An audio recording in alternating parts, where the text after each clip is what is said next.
ये पंडित बन गए, महापंडित बन गए। तो हम सोच सकते हैं कि क्रोध का कितना दुष्प्रभाव होता है। एक ऐसा विष है क्रोध जो व्यक्ति को मात्र एक बार नहीं, जन्म जन्मांतर तक उस विष से व्यक्ति कुछ भी दूसरा काम कर सकता है, दूसरा काम कर सकता है। मुझे घटना प्रसंग याद आ गया, हकीकत घटना है। बाटा और मोर के बीच में छोटा सा गांव है भोगामेड़ी। वहां पर एक जाट था जो अपने घर में भैंसों को रखता था, और एक भैंस ऐसी थी उसके घर में काफी समय से थी। उसने सोचा कि आज अच्छा ग्राहक आया हुआ है, इसको बेच देते हैं। तो 20,000 में उस भैंस को बेचा था, और पत्नी से कहा कि इतने वर्षों से भैंस हमारे घर में है, छोटी सी जगह पर तो इसको बड़ा हमने किया है, तो कम से कम मैं गांव के बाहर तक तो छोड़ के आ जाता हूँ, और इस ले जाने वाले रहते हैं, आगे रुपये देते हैं और आगे बाद में देगा।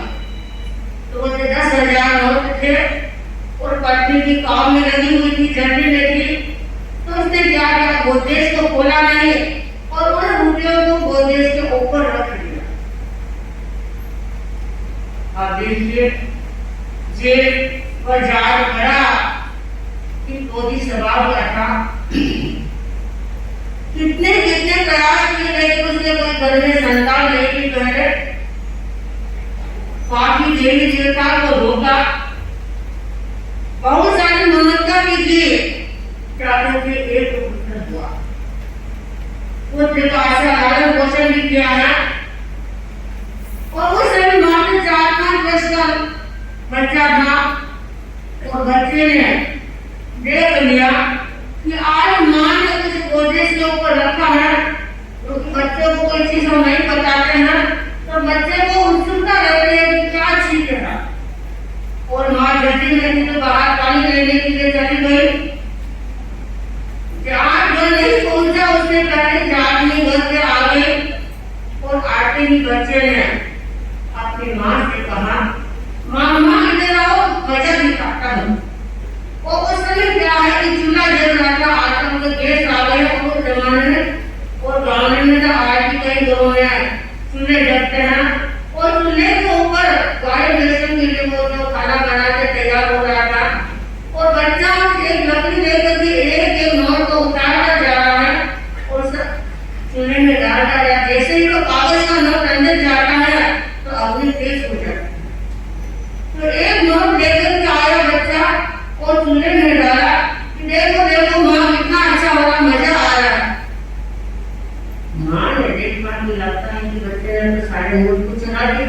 जाकर के देखा गोदरेज पर कि कुछ रुपये बचे हैं, बाकी सारे रुपये उसने चला दिए। सोच रही है कि जाट स्वभाव से इतना क्रोधी स्वभाव का है,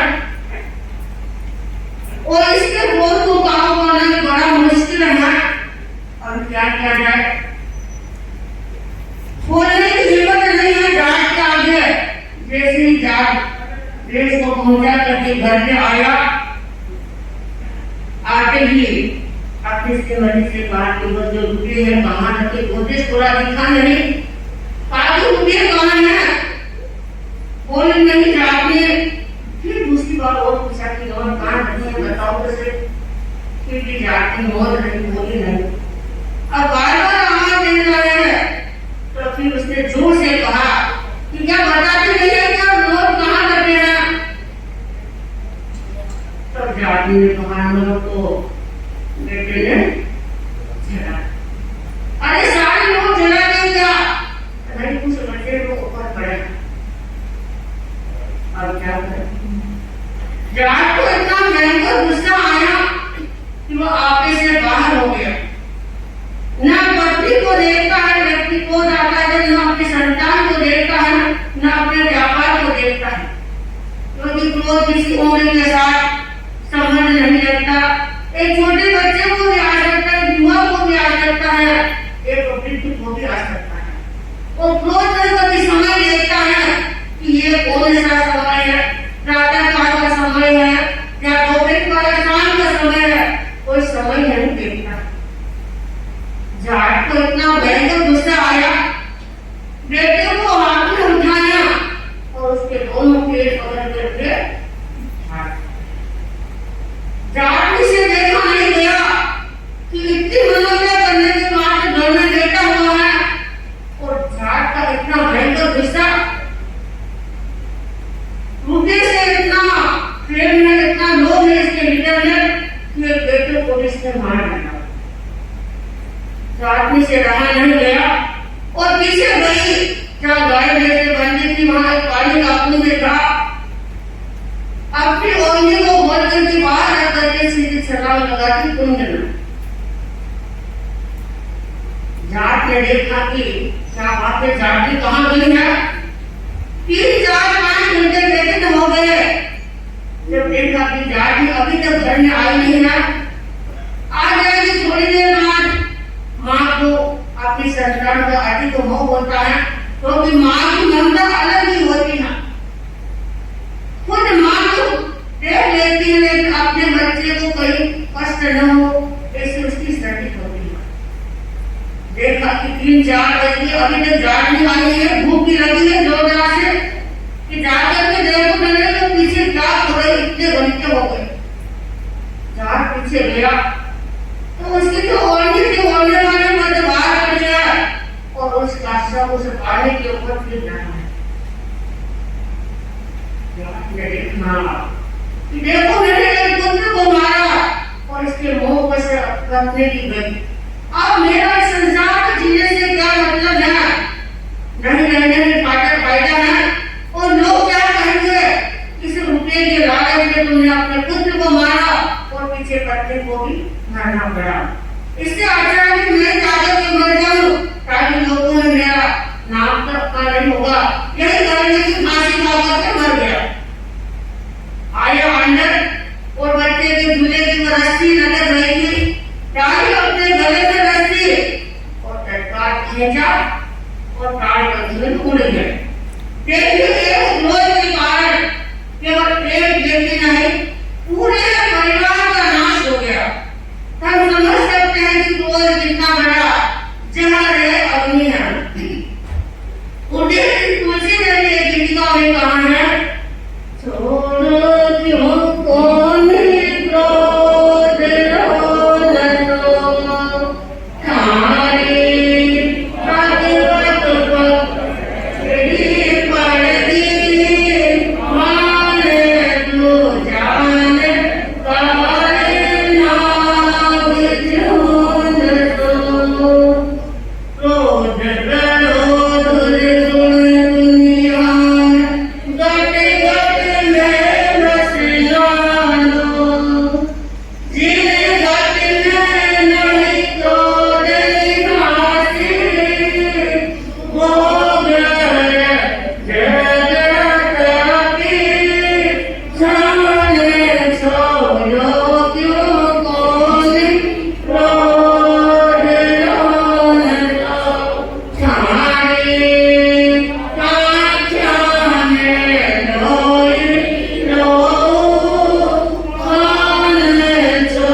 कोई व्यक्ति सुनता है तो इसकी आंखों में पानी आए बिना नहीं रहता है।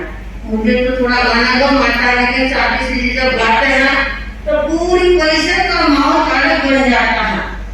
तो मैंने माँ के एक पत्नी गाया है, लेकिन हम इससे समझ सकते हैं कि क्रोध रूपी अग्नि जब व्यक्ति के भीतर में आती है तो उसकी मनोदशा क्या हो सकती है। हम सब चिंतन करें कि हम अपने जीवन में कोई कसाई को कम करें शादी से बाजार में और आप इसके में और अधिक सुनना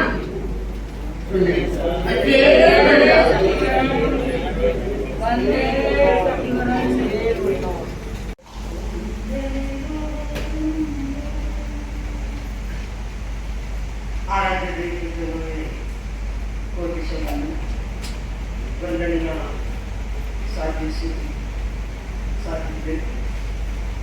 उपस्थित परीक्षण और राज की साधना में सत्ता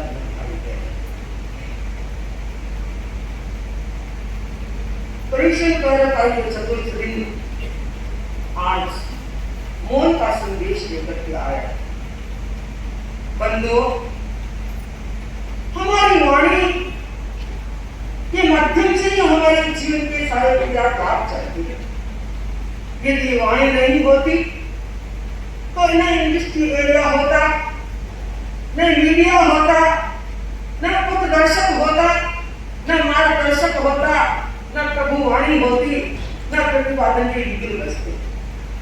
यानी इस वाणी के माध्यम से हम जो कुछ पाते हैं वो वाणी के माध्यम से ही पाते। वाणी हमारी कैसी हो, कब बोली जाए, क्यों बोली जाए, इसके बारे में हमें चिंतन मंथन करना है। हमारी वाणी बोलने से पहले हम तोले, क्योंकि हमारे मुख कपाट को हम तभी खोले जब हम समझ करके हर हरफ को निकालने की कोशिश करें। इसके 3 कपाट हैं। पहला कपाट सोच समझ करके बोलना, दूसरा कपाट मधुरता से बोलना और तीसरा कपाट सत्यवाणी बोलना। जो व्यक्ति तीनों कपाटों से होकर के निकलता है वो व्यक्ति इस दुनिया में जीत का खिताब प्राप्त कर लेता है। हम जब बोलने लगते हैं तो जैसे हमारी बुद्धि हमारे साथ होनी चाहिए। यदि बुद्धि साथ हो, अंधे के साथ में कोई चाहे पंगु भी हो लेकिन वो रास्ता दिखा देता है, वैसे ही वाणी के साथ में बुद्धि हो तो वो हमें सम्यक प्रयोग करना सिखा दे। यदि बुद्धि न हो तो फिर हमारी वो जिंदगी बर्बाद कर देगी। आज दुनिया में जितनी भी कलह कदापे होते हैं, जितनी भी क्रोध की दवाएं सुलगते हैं, वो सभी इस जीवा के माध्यम से सुलगते हैं। चाहे हम परिवार में देखें, चाहे हम समाज में देखें, चाहे वो राष्ट्र में देखें। इसलिए महात्मा गांधी ने कहा कि मौन सर्वोत्तम भाषण। हम भाषण देने पर थक गए, लेकिन वाणी यदि नहीं समझ पाए तो जिंदगी का सार हमें नहीं मिल पाए। इसलिए वाणी को संभालिए। भाषण बोलने से पहले, किसी को उपदेश देने से पहले अपने आप को संभालिए। ये जीवा हमें यह बात प्रेरित करे। बंधुओं, आप ध्यान रखिए कि ये जीवा हमें किसी को दिल से उतार भी देती है और किसी के दिल में उतर भी जाती है। यदि उतार दे तो यह खंजर बन जाती है और व्यक्ति का कत्ल करके देर नहीं लगता, और यदि उतर जाती है तो व्यक्ति अपने जीवन में आबाद हो जाता है। बंधुओं, जीवा का जख्म कहते हैं हमारे तलवार का जख्म ठीक हो जाता है, लेकिन जीवा का जख्म जिंदगी भर ठीक नहीं होता। वो जिंदगी भर खटकता रहता है व्यक्ति को, और जब जब याद आता है तब तब हमारे राग देश की तरह में बढ़ती जाती है। हमारे भीतर में क्रोध का ढालन पड़ता है और उससे हमारे भाई आत्मा का नुकसान होता है, शरीर का नुकसान होता है, हमारे आसपास का नुकसान होता है। इसलिए भगवान महावीर ने जीवा संयम के नियम में स्पीच थीम दी और इस थीम के नियम में भाषा समिति यानी सम्यक प्रयास हुई। भाषा भक्ति, वचन भक्ति यानी वाणी का गोपन करें, वचन समाहारिता यानी वाच बोले भाषा बोले वो सम्यक संभल करके बोले। जो व्यक्ति इस वाणी की थीम को समझ लेता है, स्पीच की थीम को समझ लेता है, वो व्यक्ति हमारे जीवन में हमेशा आराध्य बन जाता है, वो हमेशा हमारा भगवान बन जाता है, हमें मार्गदर्शन देने वाला बन जाता है। जब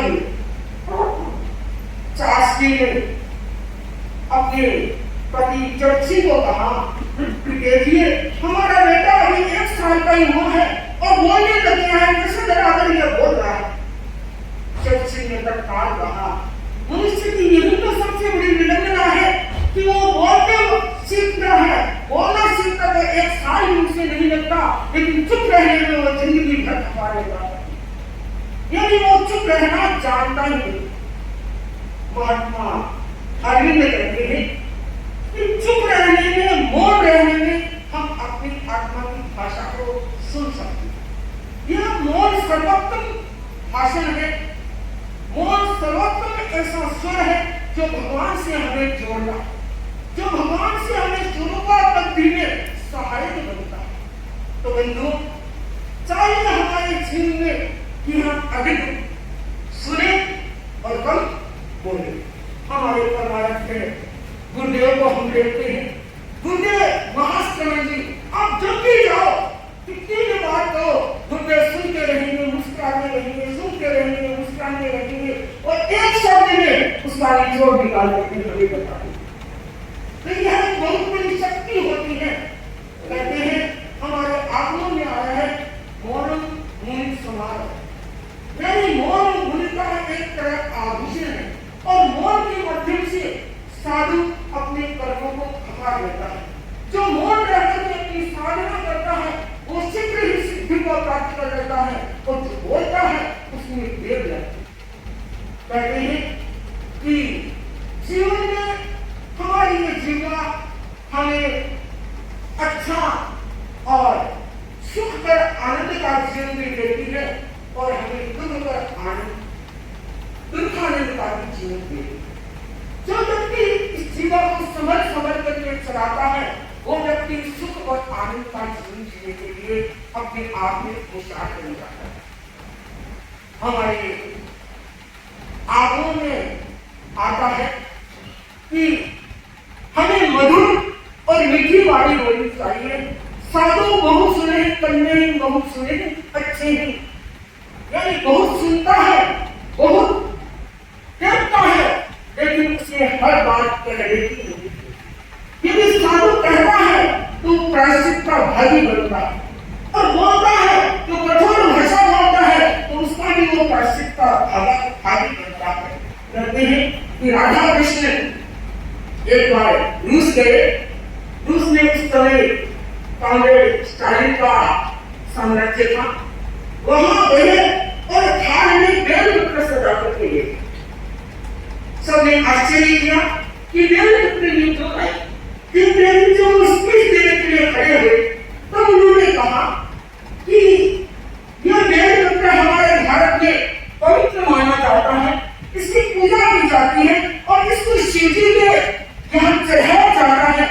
मैं आज बेलपत्र लाया हूँ, इसलिए लाया हूँ कि आपके यहाँ जो शासक है स्टालिन, आपने क्रूर मानते हैं, कठोर मानते हैं, लेकिन बेल का जो फल होता है वो ऊपर से कठोर होता है, भीतर में बड़ा कोमल होता है और कोमल ही नहीं होता, भीतर में अमृत खड़ा हुआ होता है। वैसे ही ये स्टालिन फाइनेंस होते हैं जो ऊपर से आपको कठोर दिखाई दे रही है लेकिन भीतर में बड़े कोमल है। इनका बड़ा प्यार है। कहते हैं कि वहां में किसी ने पिछड़ पड़े और उनको गले लगाया और कहा कि आज तक मेरे को किसी ने नहीं समझा, आज मैं एक ऐसे व्यक्ति आए हैं जिन्होंने मुझे समझा है, मेरे हृदय को समझा है। बंधु मधुर वाणी अपने आप में तरह से अमृत का काम करती है। तो आगमों में घटना आती है कि हमें मौन रहकर के कैसे जीवन जीना चाहिए। मेरे महाराज विचार करने के लिए संक्षिप्त में बात बताना चाहती हूँ कि अरिकुल नगरी में अरिकुल राजा और भाने में राजा निसंतान थे, कई प्रयोग किए गए लेकिन संतान नहीं हुई। एक बार जैन साधुओं का आगमन हुआ वृद्ध साधु के रीति रिवाज किया, पता चला तो राजा रानी वहां गए, साधु से निवेदन किया। साधु महाराज के चमत्कार साधना से थे और उन्होंने आशीर्वाद तो नहीं दिया, लेकिन हाथ उनका जरूर उठ गया। और राजा ने उन्हें गोत्री की भावना भाई, गोत्री के लिए चेला आया तो चेले को इस बात का पता नहीं कि संतान नहीं है। जब रानी को ज्यादा उदास आंखों में आंसू देखे तो चेला ने पूछ लिया, क्या बात है, आप रो क्यों नहीं है, दुखी क्यों है? तो कहा कि संतान ने महाराज आपको चमत्कारी साधु ने, साधना से साधु ने कोई ऐसा आशीर्वाद दीजिए कि मेरा संतान हो जाए। मुनि के मुंह से निकल गया, चिंता क्या करते हो जाए। साधु महाराज आगे वापस गए, गुरु के पास गए, गुरु को निवेदन किया, उन्होंने ऐसे ऐसे कहा। गुरु ने अपने ज्ञान से देखा और ज्ञान से देख करके कहा, कहते तुमने यह क्या किया, उसके साथ संतान लिखी हुई नहीं है, तुमने यह क्या किया? चला बोला, गुरुदेव अब कुछ भी हो, मेरा वचन तो आपको रखना पड़ेगा। मैंने यदि कह दिया तो वचन तो आपको रखना पड़ेगा, इसलिए आप आज्ञा दो, मैं निदान करके संधारा करूं। गुरु ने कहा नहीं, तू अभी जवान है, मैं बूढ़ा हूं, मैं संधारा बनूंगा। उसने कहा नहीं, मैं गुरु घाटी नहीं बनता, मुझे भी संधारा करना है। और कहते हैं कि चेले ने संधारा किया, साथ में निदान किया और निदान करके इसके वहां पर पुत्र होगा। जब गर्भवती हुई तो बड़ा उल्लास हुआ और 9 महीने के बाद में पुत्र पैदा हुआ। पुत्र का नाम रखा गया प्रियदर्शी। रानी ने चिंतन किया कि मुनिराज के सहयोग से मुझे, उनके आशीर्वाद से मुझे यह मिला है, तो जाओ 7वें दिन वहां आए और गुरु को अपने दर्शन करवाने के लिए लाए। गुरु ने उसे देखा, देखकर कहा चुप, कहते हैं इतना कहते ही उस चीज से कोई जातिस्मरण ज्ञान हो गया और वो मौन धारण कर। रानी ने कहा महाराज को आपके चेले कहाँ है, छोटे मुनि कहाँ है? पूरे राजमोहन बोले नहीं। अब देखिए धीरे धीरे वो बड़ा हो रहा है लेकिन बोलता नहीं। अब राजा रानी को यह चिंता, संतान नहीं है, कोई यह चिंता थी, उत्तराधिकारी कौन बनेगा, हो गया तो दूंगा।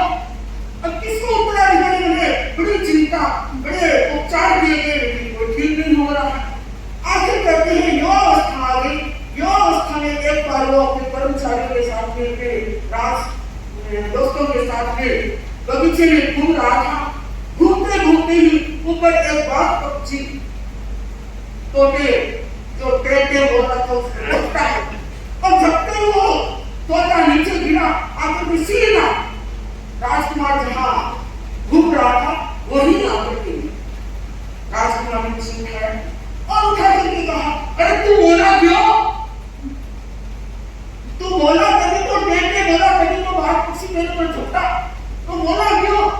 वो राज व्यक्ति साथ ही घूम रहे थे, उन्हें सोचा राजकुमार तो बोलता है तो चलो भागो अपने राजा रानी को सूचना दे।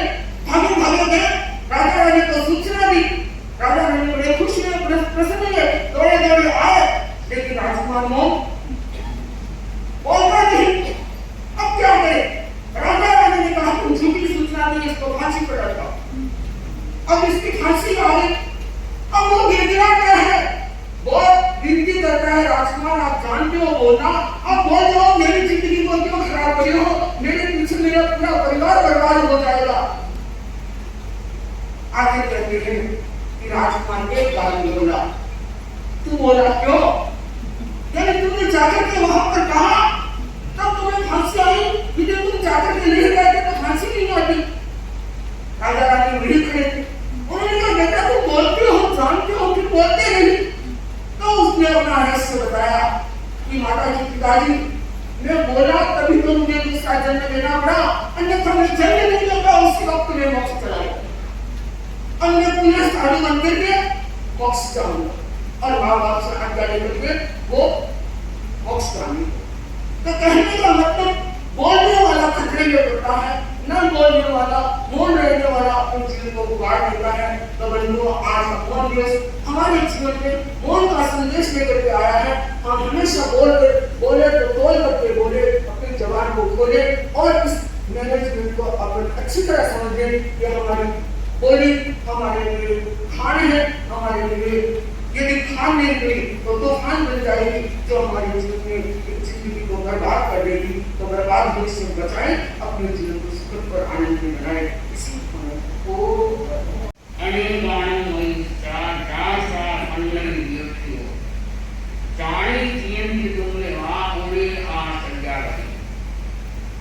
जहाँ तिंदी बढ़िया एगो मुन्नुन की हारिता आगो तत्व मानियो बहुहारी गो मारेता एवं ब्रह्मी ज्ञान एवं भव संसारे संश्री सुहासे बने जीवो कमाल बहुलो समय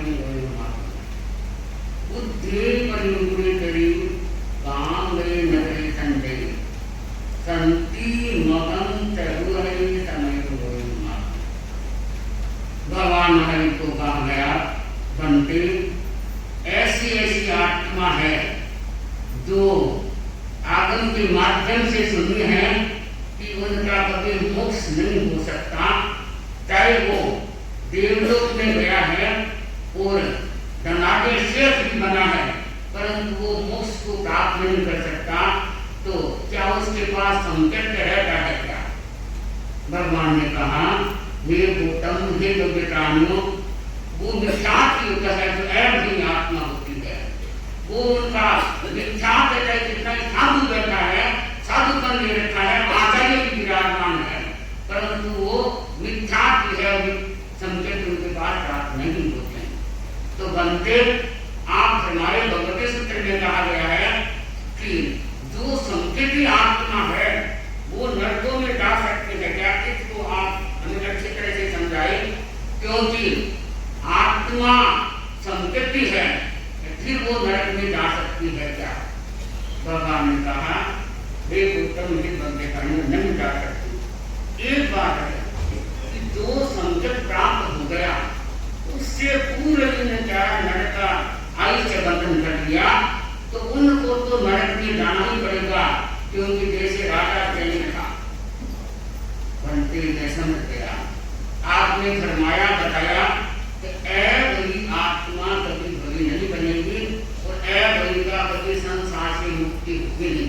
अनंत अनंत अनंत काल से भटक रहे हैं, क्योंकि उसकी किसी भाव में कभी मुक्ति होगी नहीं। तो आप ये फरमाए बताए कि जो आत्मा है, एक है आराधक और एक है विराट। आप ये बताए कि विराट आत्मा है, वो आराधक कैसे बनेगा?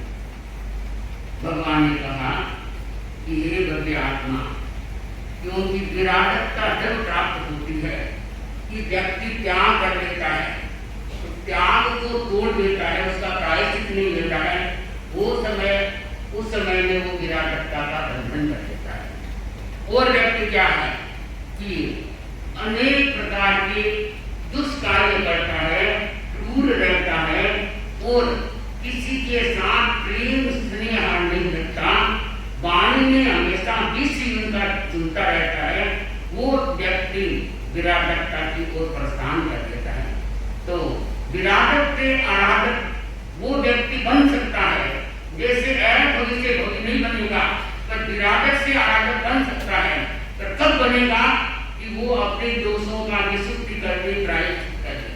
जैसे भाई विराटकता हो जाती है, आप ध्यान देंगे तो उनका विराटकता में मर गया, फिर चाहे देव भी नहीं चला गया, तो देवों में भी महानियम है कि विराटक आत्मा है, वो न तो इंद्र की सभा में जा सकती, न कोई देवों को परामर्श दे सकती, न कोई चाहे कपड़े भी विराटक के देवलोक के भी काले होते हैं दिखाई दे, सिर खुला रहता है, सिर ढक नहीं सकती विराटक आत्मा।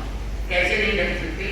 मैं आपको सच्ची घटना बताऊं कि विराटक व्यक्ति चोरी कर लेता है, असत्य वचन का बार बार में बोलता रहता है, अगर उस समय हमारा आयुष्य का बंधन हो जाता है तो भगवान ने कहा वो विराजत करने बैठता है तो मालूम जाना पड़ता है।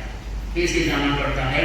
गुरुदेव श्री तुलसी आप मेवाड़ में श्री अनंतानी मास्टर के विराजमान थे और साथ ही जतन कुमार जो मेरे अग्रगण्य में है वो भी दौलतगढ़ चतुर्मास कर रहे थे और साथ ही अनंतानी मास्टर जी है वो आसीन चतुर्मास कर रहे थे। गुरुदेव श्री तुलसी यात्रा में विराजमान है तो साथ ही अनंतानी मास्टर ने निवेदन करवाया कि गुरुदेव मेरी संसार करने की इच्छा है तो आप कृपा कराई, क्योंकि आपको पता है चाहे श्रावक सराय का भी संसारा करते हैं तो गुरु का दृष्टिकोण आचार्य की अच्छा है, गुरु की शक्ति वहां से हमें प्रेषित हो जाती है। साधु साध्य है तो भी गुरु की आज्ञा बिना हम संसारा कर सकते नहीं। कभी द्रव्य क्षेत्र का भावते देते हैं कि बहुत जल्दी में है तो गुरुदेव की कभी कोई बात नहीं आज्ञा मिलती है पर ये नहीं कि हमने कर दिया वो ठीक, ये नहीं तेरा मंत्री ये नहीं चलता। तो आपने कहा कि गुरुदेव मेरे को संसारा करना है और संसारा की चलते फिरते ये नहीं कि कोई बीमारी है कोई भूख नहीं लगती है तो आचार्य ने फरमाया कि अभी तो अंतर्देशन का काम कर रहे हो कि नहीं गुरुदेव में प्रबल भावना हो गई कि मैं संसार करना चाहती हूँ। तो साथ ही नासानी मास ने भी क्योंकि अभी तक पिछले वर्षों तक गंगा से भी विराजमान थे तो आचार्य जी नासानी मास के साथ में थे और नाट्य भी थे और चंद्रावती की ये देने की शांता थी वो भी इनके साथ थी, ये शांता नहीं दूसरे गंगा शहर वाले। तो आचार्य ने फरमाया कि साथ ही जतन कुमार चतुर्मास कर रही है तो वो अनंतानी को संसारा वो ही जाके बचाए और जितने दिन संसारा रहे तब तक साथ ही जतन कुमार की वाणी गिरा दी। ये आचार्य तुलसी की आज्ञा, मैंने उस समय दिशा नहीं दी। तो आप जानते हैं दौलतगढ़ से शांति जतन कुमार जो मेरे अग्रगण्य थे मेरे सीखे थे उन्होंने बिहार करके दौलतगढ़ से आसन बढ़ा गए। आसन बढ़ा गए तो अंतरानी माँ जी ने ये कहा कि देखो गुरुदेव का पत्र है आपके पास क्या है मेरे को संसार जल्दी से जल्दी बचका आज्ञा आई है। बोले महाराज ठीक है आपकी भावना है तो आप संसार कराएंगे। तो साथ ही अंतरानी मास्टर जी को सारी जतन कुमार जी ने संसार पचका दिया और पचकाने के बाद में उन्होंने बड़ा गुरु के जो पत्र था उनको सिर पे लगा कि ये छत्र है मेरे जीवन का सार यही है और मुक्ति का मार्ग गुरु का पत्र मिल जाता है वो साधु साधने के लिए बड़ा महनीय छत्र है। तो क्या है उन्होंने संसारी की पचकाने का साधु जतन कुमार जी ने समय दिए थे और संसारा पचका दिया। तो संसारे को कहते हैं कि कभी भी कोई पचकाए तो दुगड़िया मतलब कार का बहुत अच्छा है ऐसा मानते हैं जो जुटत है या जो जानते हैं साथियां कि कार का दुगड़िया वो उस समय पचकाए तो शायद बहुत लंबा नहीं जाता है।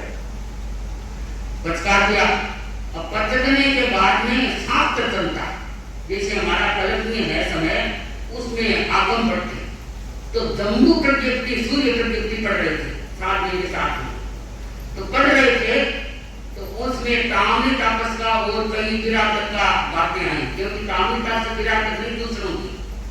तो साथ ही अंजानी नाथ ने कहा कि जतन में एक बात बताऊं कि फरमाओ करा क्या है कि मैं जिंदगी जैसे पता है सब साथियों का कईयों को और बड़े बड़े जो श्रावक हैं उनको भी पता है कि मैं जिंदगी तीनों देवलोक में जाके अंजानी महाराज यहाँ शरीर को छोड़ के गए और देवता किसी दृष्टि से है तो वो गए लीला है तो मैं देवलोक में दूसरी बार नहीं तो मेरे को क्या है कि देवता ने दर्शन किया विद्या शक्ति गायन अंतानी माँ से फरमा रहे हैं कि विद्या शक्ति गायन की 5 दिनाने बिठाई एक चौथा एक साथ की तो उन्होंने मेरे क्या है मैं देवलोक में गई तो घुसने लगी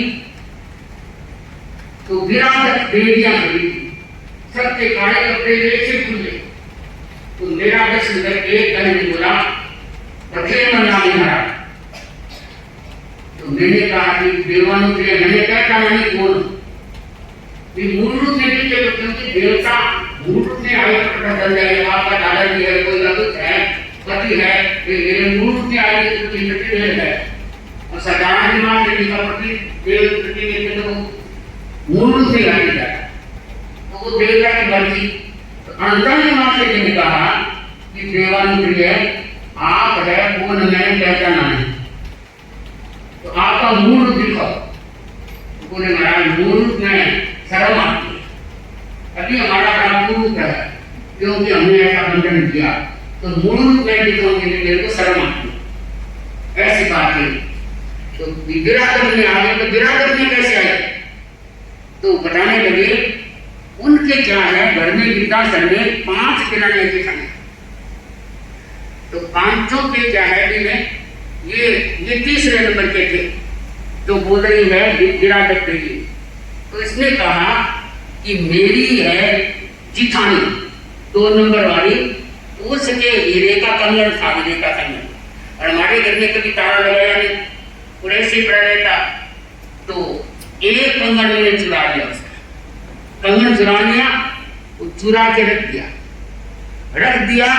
उसने बाद में पूछा, जब देखा भाई बाहर जाते हैं तो कंगन पहन के जाना, तो देखा तो उसने पूछा कि भाई मेरा कंगन है एक नहीं है, हीरों का चांदी हीरे कम पहन के लो, तो मेरे क्या है हीरों का कंगन है, एक चला गया तो मेरा धन हुआ। मैं अभी आके एक दंड मरना नहीं करते, आज तक तो दंड मरना भी आते हैं, वो एक आके घर के पहले ऐसे नहीं करते कि स्वर्ण भागने का तो होना चाहिए, ऐसा मानते।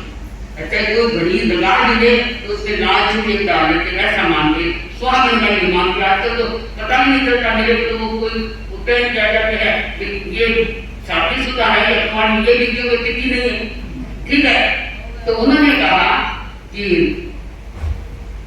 आप है मैंने महाराज मेरी जिठानी का कंगन उठा के छिपा लिया। अब जिठानी ने जब देखा तो पूछा भाई मेरा कंगन कोई उठाया, मेरा हाथ बन गया। बोले कि सबने कहा कि देखा नहीं, मैंने देखा तो मैंने कहा नहीं चाहिए, मैं तो देखा नहीं। तो वो रोने लगे कि मेरा नुकसान भी हो गया, मेरा आदमी लड़ेगा, सांस क्या कहेगी, क्योंकि आपके सांसों से डरते, आदमी से डरते, आपको सांस होता है, आदमी सवार रहते हैं, सीधी बात है, सब घरों में नहीं करती, कहीं नहीं लगे। तो उसने कहा कि मेरा आदमी भी लड़ेगा, सांस क्या कहेगी, मेरा है तो दे दो, हाथ भी मांग गया, काम का नहीं रहा।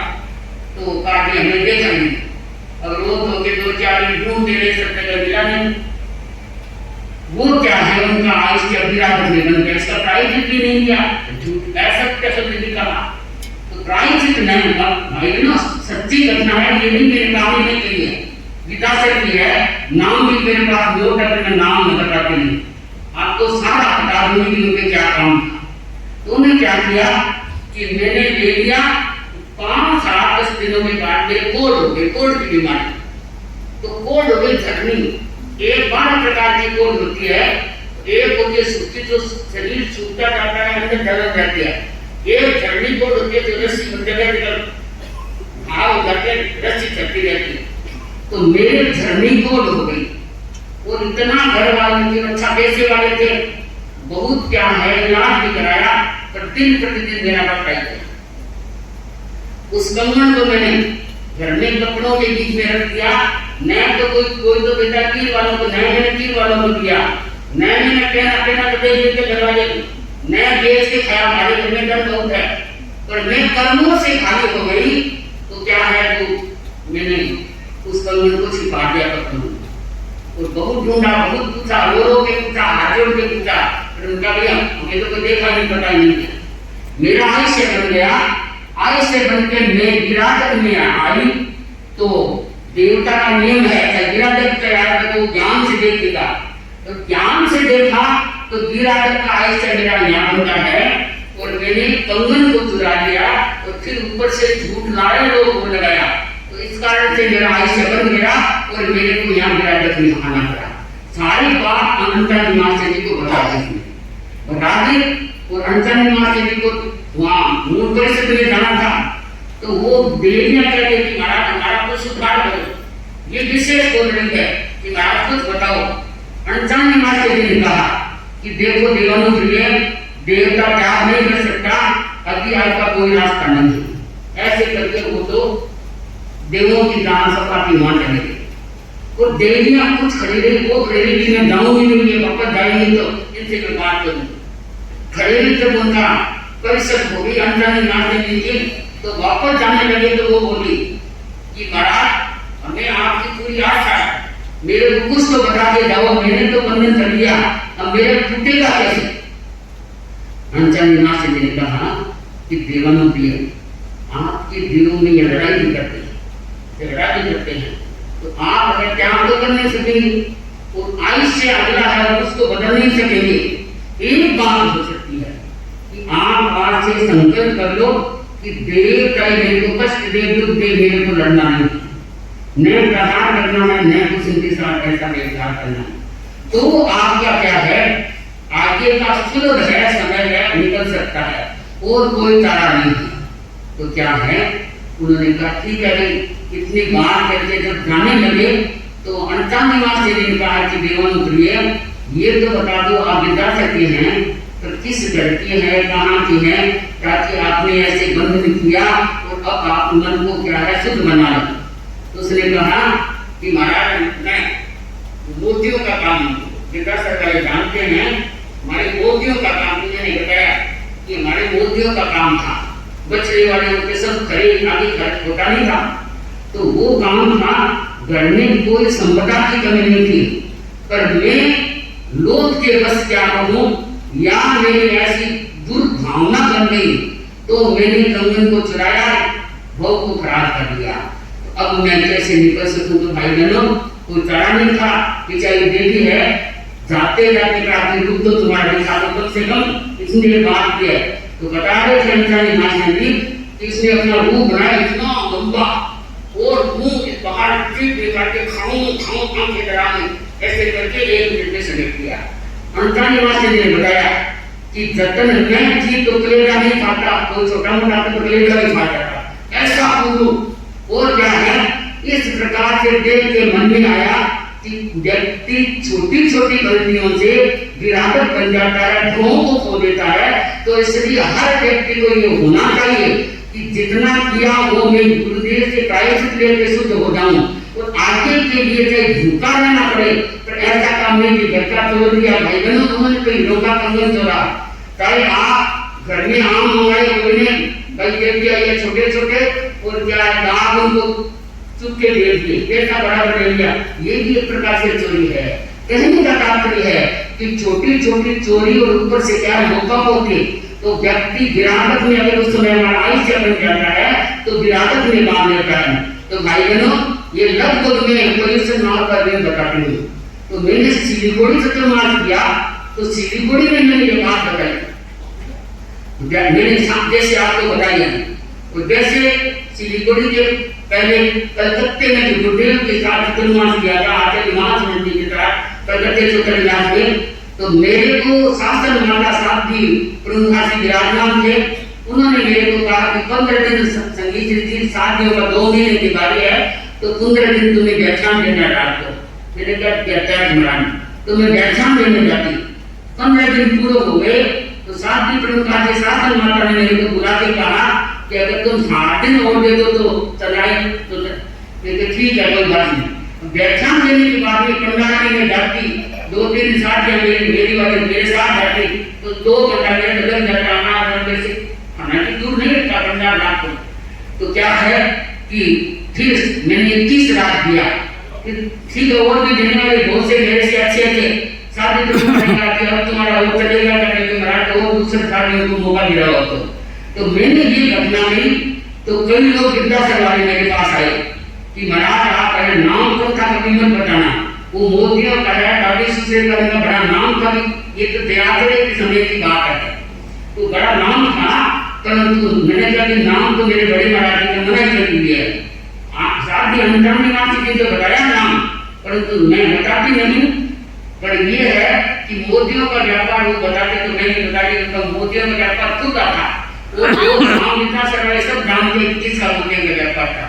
तो मैं ये सिलीगुड़ी में ये घटना बताई, तो घटना बताने के बाद एक और आई मेरे पास, कई आए, उसमें एक रोती अब टूटी थी। मैंने सोचा भाई मैंने कुछ कहा तो नहीं, हमारे सत्या भी कुछ नहीं करके घूमते तो है, देखते भी पोल्यूशन क्षमता बहुत होती है, कभी कभी तो मारती नहीं इतनी, तो भी साथ में देख देती है कि कई बहनों को कठिनाई तो नहीं है, पूरी सुनाई में दिक्कत तो नहीं आ रही है। तो सत्या भी कुछ कहते नहीं, क्या बात, तो वो बहन बोली कि महाराज मेरे को अकेले को बात करनी है, अकेले कभी प्रवचन उठाया तो सबको दिखा देना, अकेले कभी डालनी है, तो वो वहीं खड़े रहे। मैंने सोचा चलो सुन लेते हैं, बिचारी हो रही है। तो बोले महाराज मैं मेरा जब बन जाऊंगी तो क्या करूंगी, भाई मेरे पास तो ज्ञान नहीं, क्या करूँ, उल्टे से पूछो। आचार्य सिंहासन जी थे, तो बोला मेरे जेठ का मेरा साथ काम है, मेरा आदमी तो गुजर गया मर गया, एक ही व्यक्ति है जवान या डॉक्टर है, एक इसके लड़का वगैरह देवता है, उनके पास भरपूर संपत्ति है, धन है, और वो क्या है कि मैं जीव के साथ काम करती हूँ, देव के साथ नहीं करती। मेरा आदमी बड़ा था, मेरा आदमी गुजर गया, तो काम करती हूँ तो बड़ा मोह जैसी दुकानें है, तो मैं क्या करती हूँ, कई रुपये वो कोई नहीं होता तो मैं उसे जेब में डाल देती, बाप ने जेब बना रखी है, तो मैं जेब में डाल देती हूँ। तो पता नहीं मैं कितनी चोरियां की, इसको मेरे प्रायश्चित दे दो। मैंने कहा मैं तो प्रायश्चित तुम सही बताओ, नहीं तो दो दंड देने वाला दोषी है। अगर आपने कहा मैं तो 20 बार की, मैंने 50,000 का दे दिया तो मैं दोषी।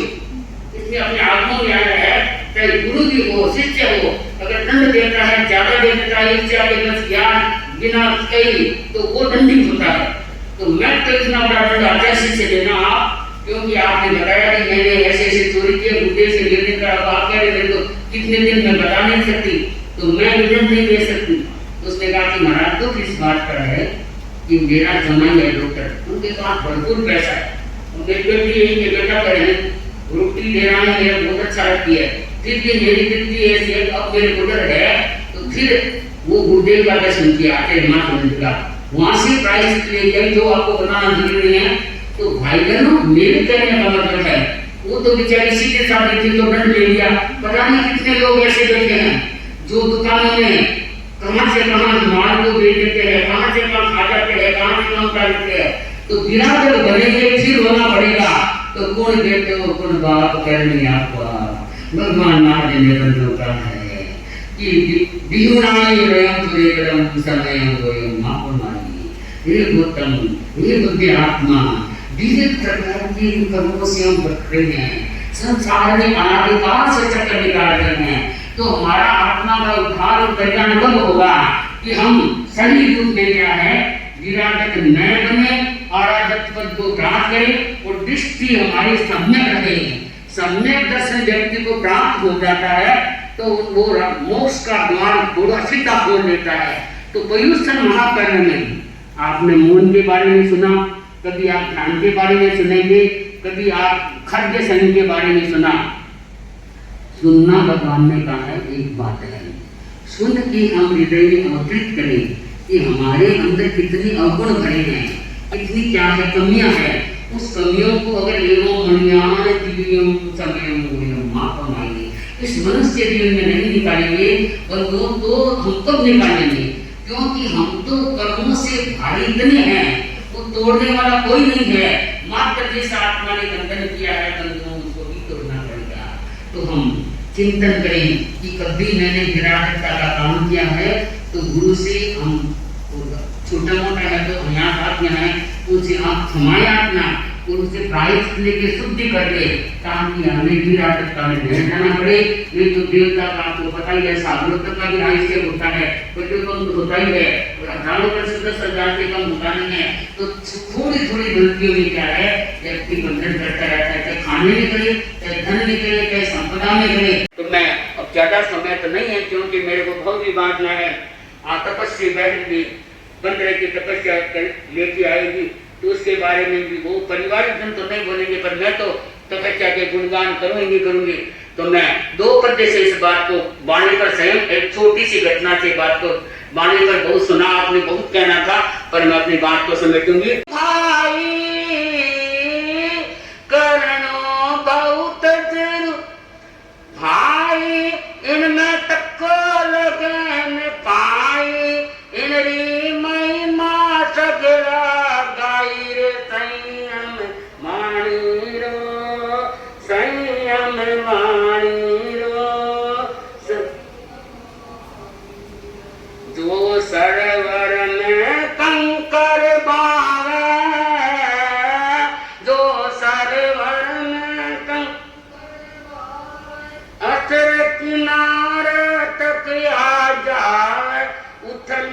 उथल भारी मत जावे साईं पाणी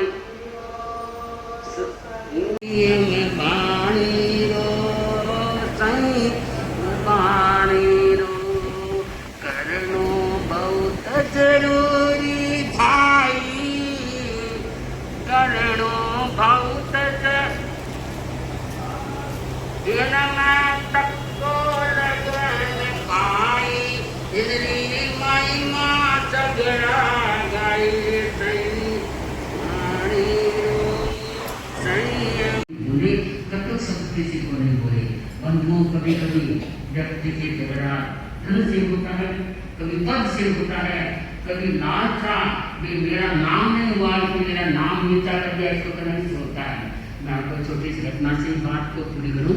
आप जानते हैं महाराणा प्रताप और भगत सिंह दोनों भाई भाई थे परंतु उन्होंने कभी राजसत्ता की झगड़ा नहीं किया न धन का किया। पर एक बात में ऐसा झगड़ा हो गया कि दोनों भाई महाराणा प्रताप और भगत सिंह है दोनों तीर चला रहे थे तो दोनों का तीर है हिरणी के लगा हिरणी मर गई। मरने से भगत सिंह कहता है कि ये मेरे तीर से मरी है और महाराणा प्रताप ने कहा ये मेरे तीर से मरी है। दोनों में इतना विवाद हो गया कि भाई भाई बोलने का बात खत्म हो गई। भाई भाई का बोल चाल नहीं है मात्र अहंकार के कारण उसने कहा मेरे तीर इस प्रकार से लगा है मेरे तीर से महाराणा प्रताप ने कहा मेरे तीर से लगी है। कहने का तात्पर्य घटना थोड़ी बड़ी मैंने संक्षिप्त में बताई क्योंकि व्यक्ति अहंकार के वशीभूत के बंधुओं क्या कर देता है गर्मी चलना पैदा कर देता है अस्वस्थ वातावरण कर देता है छोटी छोटी बातों में महाकर्मों का बंधन कर देता है। इसलिए भगवान ने कहा है ज्ञान जीवन समय ये गौतम इस मनुष्य जीवन को सार्थक बनाने के लिए सफल बनाने के लिए हमारा चिंतन है। सत्कार महिला मंडल इसे अवसर पर करती है सम्मान अनुमोदना अनुमोदना अनुमोदना बारंबार तुझे सुख साता तुझे सुख साता सुख साता बारंबार।